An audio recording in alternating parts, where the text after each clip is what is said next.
Before mi nanguli, niyagi sa miog underpass. Sulod siya sa underground. Gusto jud na ko maka-experience unsay feeling mo baktas-baktas sa ilalom nga naay mga sakyanan gadagan sa taas. Daghan man gud gaingon nga hadlok daw muagi kay dulong. Hinig testing nako kay hasta manghayaga gani. Ang gaingon siguro ato kay nataymingan niya nga ponder ang suga. Sa wakas, another charge sa akong experience. At least nabawasan ako ang pagkamanol. Balik na mi pauli kay gikapoy na migikan nag-ambak-ambak didto sa playhouse.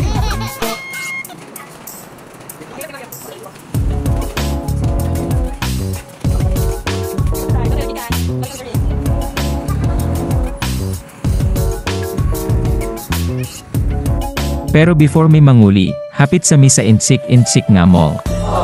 Nagpapalit og hanger akong ugangan kay puno na ilang hayhayan. Mao ni makaapan kun ubanon ang mga bata sa mga ingon aning establishmento, dili jud na sila mopalabot kung dili mapalitan og gamit. Labaw na ang akong bugoy. Muhilak kung dili magmaoy. Pero og mamugos jud bisag wala ko'y kwarta, aw, piti jud ang lubot. Bisag bag-o lang minangaon, lami Japon ikaon og street foods. Naghapit-hapit na lang pud mi og pasalubong para merienda sa balay. Nagpalit akong asawa og 2 ka box nga pizza og chicken para himuong subak sa iyang lutoong tinola. Samtang gapadulong mi pauli, na-meet nako si Brad Keanu of Nabunturan Chapter. Nagpasilong lang man mi kay naabtan mig ulan. Kapoy kaayo ang akong adlaw pero sulit jud ang among lakaw.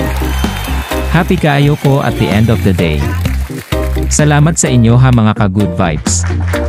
Please don't forget to like and follow.